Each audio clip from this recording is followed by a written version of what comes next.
He's a journalist, Okay. he's a politician, Okay. and he's an anti-corruption activist. Okay. He is no other person but Omoyele Sowore, the one concerned. Thank you. Good afternoon. Let me say Happy New Year to your viewers. There was a question from one of our subscribers that reads, how come Omoyele Sowore was handcuffed like a criminal over a peaceful protest?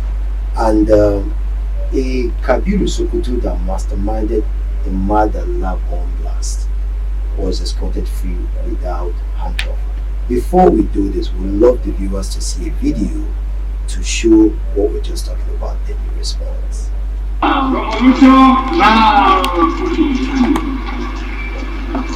Uh, Very important to understand the context in which oppression operates. And when you have an oppressive system, a tyrannical regime, is a system that empowers the criminal in a society and disempowers or disembowers the innocent. Kabiru Sokoto is a hero of the tyrannical regime. They are the ones who enabled him, sponsored him, and probably made him go bomb the church. Because that's the kind of society they want. They want to create division, they want to create bigotry, they don't want a society where things work. But for us who are asking for a better society, we are the enemies of that kind of state. So we are dealing with a criminal state.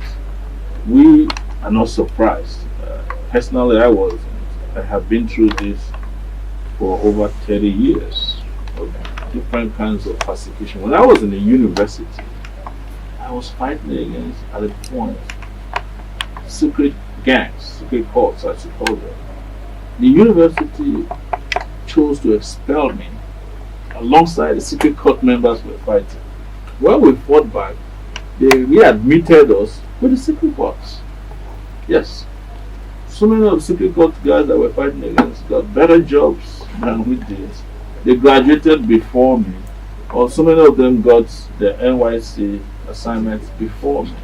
And what I was fighting for during those days in the 90s was for this country to have democracy. And democracy came. Who were the people rewarded under the democratic system? Or the hypocritic system? Or the moronic system of democracy, which I call morontocracy? They are the same people who were enabling the dictators at that time. They were the people who were saying that Babangida was the best, Abacha was the best. They were the ones who eventually became the new emerging political leaders from 1999. I don't want to start mentioning names, otherwise we stay here till forever. But most of them, during the time they were student leaders, were hiding under their beds. Some people believe revolution now is a script. That you have a paymaster and someone paying you to do this, and that your activism is commercial, not born from conviction or greater good as you claim. And with all this going on and speculation, what do you have to say and how do you clear yourself of this allegation? There's no allegation there. I happen to be someone who have spent my entire life fighting for the people, the rights of people to fully express themselves. Including when you have stupid things to say, you're free to say. Otherwise, how do you look at someone like me, who 30 years ago, when I was 21 years old, was fighting for democracy? 1992. 1992. I started going to detentions in 1992 when I was 21 years old. I have been fighting for what is just and right in this country longer than most of the governors. Even these presidents you have today cannot claim, apart from fighting in a war, you can't claim to have fought for public good more than nobody can do so. In my own generation, I'm going to be 50 years old by February 16 this year. And I'm not saying it so that you can send me gifts. I'm just announcing how old I am. How do you look at a guy like that and say to yourself, with 30 years of unblemished records of activism as a student, a media activist, someone who's done international work, I've done environmental work, I have fought for students, fought for adults, I fought for babies. All these things are documented.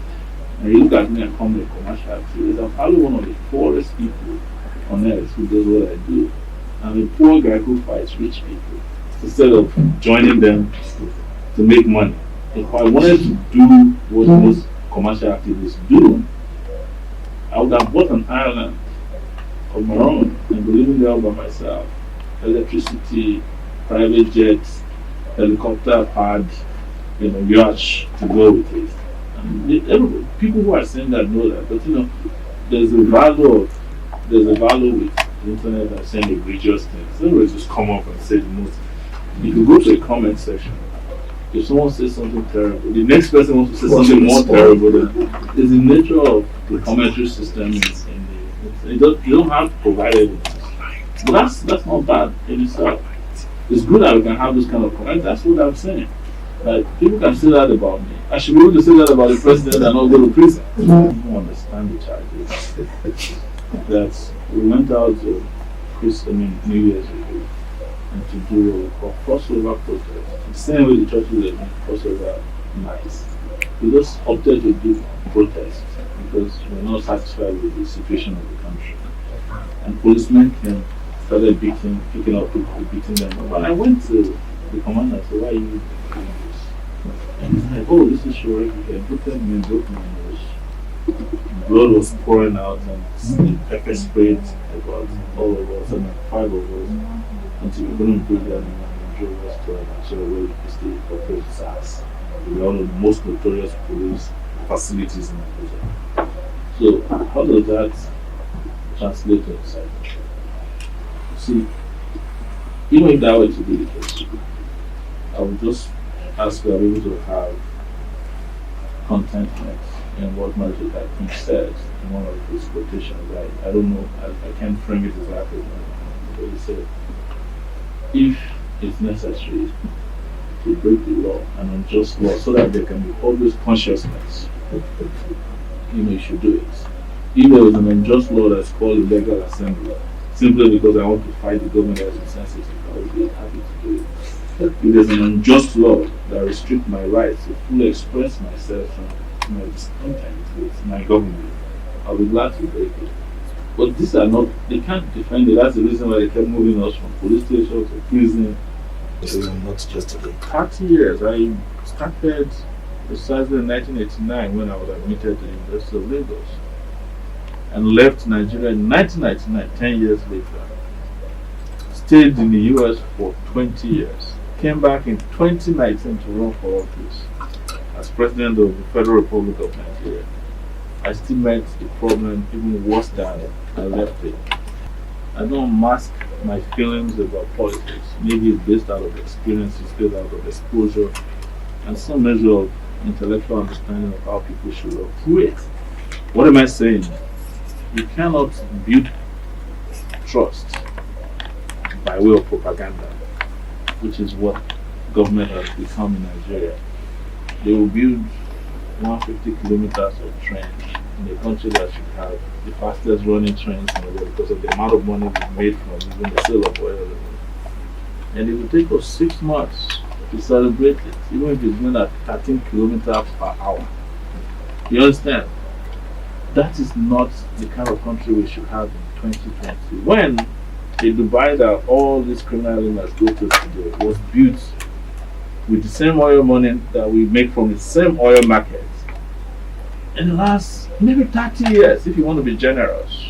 But Nigeria has been around for 60 solid years. Is the oldest 60-year entity I know who's still crawling at 60. And we celebrate it, we say, wow, we're doing very well. I remember when they introduced a train ride from Abuja Metropolis to the airport. Everybody was like, I've never seen this before.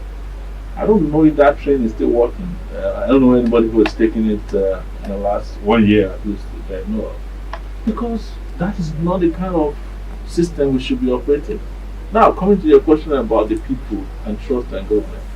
Government is supposed to make people have trust in them by delivering on the responsibility of government.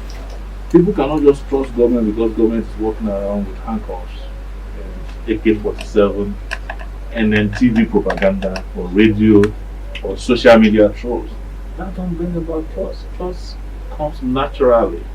It comes out of decent relationship between the government and the governors. That's not the case in Nigeria. That's why you see people can trust government. That's why sometimes also you can't blame people when they see decent candidates and say, look, we've seen enough of these people. They come around, they make promises, the moment they get in there, they become the same kind of characters. I was watching 2 days ago, a friend of mine, and I won't deny him, he used to be a member of the human rights community, now junior minister, Festus Keyamo, pushing wheelbarrow and using machete to cut some grasses and calling that an employment opportunity in 2020. I mean, who still uses machete? Cutlass as we call it here. But in his own eyes, he's doing something great. 774,000 jobs, graduates to be using cutlass. The job, what 774,000 cutlass can do in a bush can be done by 2 tractors in 1 hour. What he would do in 6 months can be done by 2 tractors in 2 hours. That is the kind of backward level of thinking that has become what we call governance. So governance in Nigeria has become a joke. It's not even a joke, to be fair to the use of the word joke. It has become a criminal enterprise. And you just find the wrong people governing you. Some of the most backward people. And it's no longer fair to say that if people are educated, they will govern better. No. We've seen very educated people. The vice president of Nigeria is a lawyer. This Festus Keyamo is a lawyer. We once had the president in this country who had a PhD. God knows where his dissertation is. But at least he had a PhD. What was the outcome of that government? Same result, same output. So, for us to stop the garbage in, garbage out kind of governance, we need revolutionary thinking. We need people who have revolutionary mindsets, ideas, from thought processes to physical action. And that was what I came to do in 2019, where I engaged in partisan political action. But prior to that, I've been a political activist all my life. And that's the reason why I don't like to be referred to as a politician, because it's as good as calling yourself an armed robber. It's as good as calling yourself a kidnapper in the open market. If somebody says, he's a politician, you know what it means.